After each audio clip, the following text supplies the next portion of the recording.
آج کی press conference میں بیسیکلی مقصد یہ ہے ہمارا یہاں پر اکٹھے ہونے کا، ہم آپ کے علم میں یہ بات لانا چاہتے ہیں کہ شمریز مسیح سرگودا کے ایک 14 سالہ مسیحی بچے کے مقدمے میں ہونے والی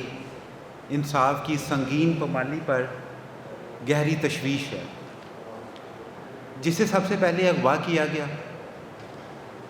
دباؤ ڈالا گیا اور پھر ورگلا کر اور لالچ دے کر جبراً اسلام قبول کرنے پر مجبور کیا گیا۔ 20 اگست 2025 کو لاہور ہائی کورٹ نے اس کے بھائی کی جانب سے دائر حبس بے جا کی درخواست مسترد کر دی اور یہ حکم دیا کہ شمریز کو اس کے ماموں محمد خرم کی تحویل میں دیا جائے۔ شمریز نابالغ ہے،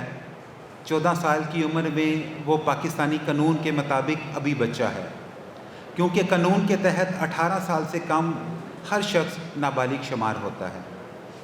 مذہب بدلنے یا آزادانہ فیصلہ کرنے کی صلاحیت نہیں۔ ایج فاؤنڈیشن فوری طور پر مطالبہ کرتی ہے کہ چیف جسٹس آف پاکستان از خود نوٹس لے کر اس ناقص فیصلے کو کالعدم قرار دیں۔ بنے میں ریکویسٹ یہ کرتا ہوں کہ ایج فاؤنڈیشن جو ہے وہ شمریز کے کیس میں لیگل ایڈ بھی دے رہی ہے، فیملی کے سارے معاملات کو ایج فاؤنڈیشن دیکھ رہی ہے، اور یہ اس لیے آج پریس کانفرنس انہوں نے ارینج کی ہے کیونکہ اس کی جو فیملی ہے وہ بھی لاپتہ ہے، اس کو عدالت میں بھی پیش نہیں ہونے دیا۔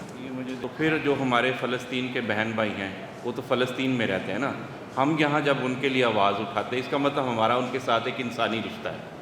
ٹھیک ہے؟ اسی طرح ہمارے کشمیر کے جو بہن بھائی ہیں جب ان پر ظلم ہوتا ہے تو ہم یہاں پر بیٹھ کے ان کے لیے آواز اٹھاتے ہیں۔ تو کہیں پر بھی انسانی حقوق کی خلاف ورزی ہو رہی ہو تو اگر فیملی اویلیبل نہیں ہے اس کے باوجود کسی کے حق کی بات کرنا ہم سمجھتے ہیں کہ یہ عین انسانیت ہے، اس لیے آج ہم سب یہاں پر جو ہے وہ اکٹھے ہوئے ہیں۔ اور میں یہ بہت واضح طور پر کہنا چاہتا ہوں کہ پاکستان میں بسنے والی مذہبی اقلیتوں کے ساتھ اس قسم کا واقعہ کوئی پہلا واقعہ نہیں ہوا، اس طرح کے واقعات بڑے تسلسل کے ساتھ ہو رہے ہیں۔ پنجاب میں مسیحیوں کے ساتھ ہو رہے ہیں، اگر آپ سندھ میں چلے جائیں یا ساؤتھ پنجاب میں چلے جائیں تو ہندو بچوں اور بچیوں کے ساتھ اس طرح کے واقعات ہو رہے ہیں۔ بجائے اس کے کہ ہم ڈینائی کریں، ہم کہیں کہ اس طرح طریقے سے نہیں ہو رہا، میرا خیال ہے یہ اہم بات ہے کہ اس بات کو مانا جائے، کیونکہ جب تک ہم مانیں گے نہیں تب تک جو ہے وہ معاملہ ٹھیک نہیں ہو سکتے، اور چونکہ ہم وہ اس کمیونٹی سے تعلق رکھتے ہیں جو اگریوڈ ہیں، جن کے ساتھ یہ بار بار ہو رہا ہے،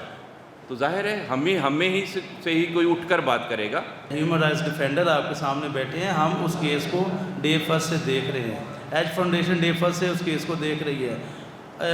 انفارچونیٹلی فیملی کو عدالت میں پیش ہی نہیں ہونے دیا جا رہا ہے۔ 14 سال کا بچہ، قانون ہی کوئی نہیں ہے کہ آپ اس کی مرضی کو آپ ججمنٹ میں لے آئیں۔ اب آپ نے بات کر لی، سب سے پہلے آپ نے کہا جی آپ کے پاس لیگل ڈاکومنٹس نہیں، یہ FIR 6/6/2025 کا کیس ہے، اس کو زوم کر کے سارے دوست دیکھ لیں۔ نہیں، ہم آپ کو ججمنٹ کی کاپی بھی دیں گے، FIR کی کاپی دیں گے، آپ کو جو ریکوائر ڈاکومنٹس ہم دیں گے۔ ہم ڈاکومنٹس کے ساتھ آج بیٹھے ہیں۔ صحافی دوست جو ہے چونکہ قلم میں بڑی طاقت ہے، تو ہم یہ آپ دوستوں سے ریکویسٹ کرتے ہیں کہ آپ اپنے پلیٹ فارم سے ہماری آواز بنیں۔ ہم مارجنائز کمیونٹی ہے یہاں پہ، اور آپ ہماری آواز بنیں گے تو ہمیں پھر یقین ہے کہ ہمیں انصاف بہت جلد مل سکتا ہے، کیونکہ یہ بچہ ابھی 14 سال کا ہے۔ ایک طرف عدالت اگر 13-14 سال کی بچی کو واپس فیملی کو دے سکتی تو یہ بھی سیم وہی اس کی ایج ہے۔ تو برائے مہربانی عدلیہ ہمارے ساتھ اتنی ناانصافی نہ کرے، ہم پہلے ہی دیوار کے ساتھ لگے ہوئے ہیں۔ میں بتاتا ہوں فیملی کے بقول اس میں ہمیں نہیں ابھی پتہ کہ کتنی سچائی ہے، جب بچے کا میڈیکل ہوگا یا کورٹ آرڈر کرے گی تو پھر ہے۔ ابھی تو کورٹ نے فیملی کو، میں بتاتا ہوں، ہوتا یہ ہے کہ یہ اس طرح کی جو جبری مذہب تبدیلی، اس کے پیچھے اور عقائد بھی ہوتے ہیں۔ اس کا جو استاد ہے یہ سننے میں آیا کہ اس کے ساتھ زیادتی کرتا رہا ہے، جی اس کے ساتھ زیادتی کرتا رہا ہے۔ اس نے اپنے اس جرم کو اور اس گناہ کو کور کرنے کے لیے اس کو زبردستی مذہب چینج کروایا، جبکہ اس کی ایج بھی نہیں تھی، اور اس کو مذہب چینج کروانے کے چکر میں اس نے اپنا کور کیا ہے۔ پرچہ جو ہے اس کے بھائی نے مدعی ہے، اور اس کا جو استاد ہے اس کے خلاف ہے۔ یہ شمریز کا جو واقعہ ہے یہ پہلا نہیں ہے، اور ہم سمجھتے ہیں کہ یہ آخری بھی نہیں ہے جب تک پاکستان میں مذہب کی تبدیلی کے لیے کوئی اصول، ضابطہ، قاعدہ نہیں بنایا جاتا، اور خاص طور پر جو جبری تبدیلی مذہب ہے اس کو کرمنلائز نہیں کیا جاتا۔ تو شمریز مسیح کے کیس کے ریفرنس کے ساتھ ہم یہ بتانا چاہتے ہیں کہ پاکستان میں مسیحی اور ہندو بالخصوص اس وقت جبری تبدیلی مذہب کے ایشو کی وجہ سے اضطراب کا شکار ہے، پریشانی کا شکار ہے، کیونکہ کسی کا اچانک بچہ یا بچی غائب ہو جائے، اغوا ہو جائے، اور اگلے دن پتہ چلے کہ جی اس نے مذہب تبدیل کر لیا ہے۔ اگر کوئی 18 سال سے اوپر کا شہری اپنی مرضی سے مذہب تبدیل کرتا ہے ہمیں کوئی اعتراض نہیں ہے، لیکن کم سن جو بچہ ہے جو 18 سال سے کم عمر ہے، نیچرلی جو اس کا گارڈین ہے وہ اس کے پیرنٹس ہیں، وہ اپنے پیرنٹس کی مرضی کے بغیر فیصلہ نہیں کر سکتا، اور یہ عالمی قوانین کی اور ہمارے مقامی قوانین کی بھی جو ہے وہ خلاف ورزی ہے۔ اس لیے اس کیس میں بھی آپ دیکھیں کہ اگر اس نے اسلام قبول کر بھی لیا ہے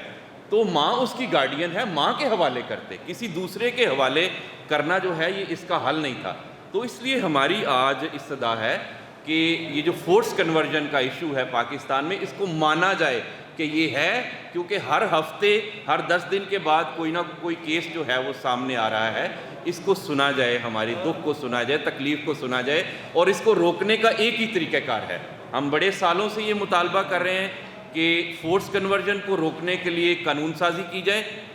اور قومی اسمبلی اور چاروں صوبائی اسمبلیاں جو ہے اس طرح کی قانون سازی کریں جس سے ہم جو ہے وہ اس کو روک سکیں۔ اس کے ساتھ ضمنی بات یہ ہے کہ جو شادی کی عمر ہے، خاص طور پر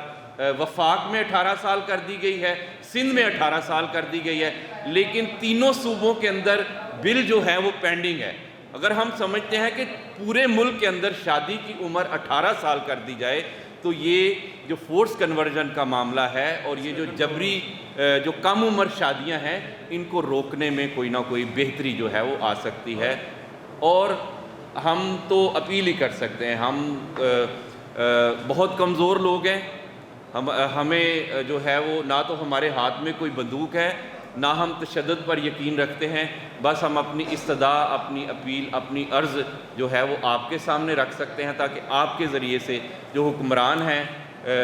جنہوں نے قوانین بنانے ہیں، جنہوں نے پالیسیاں بنانی ہیں، ان تک ہماری بات پہنچے۔ بہت شکریہ۔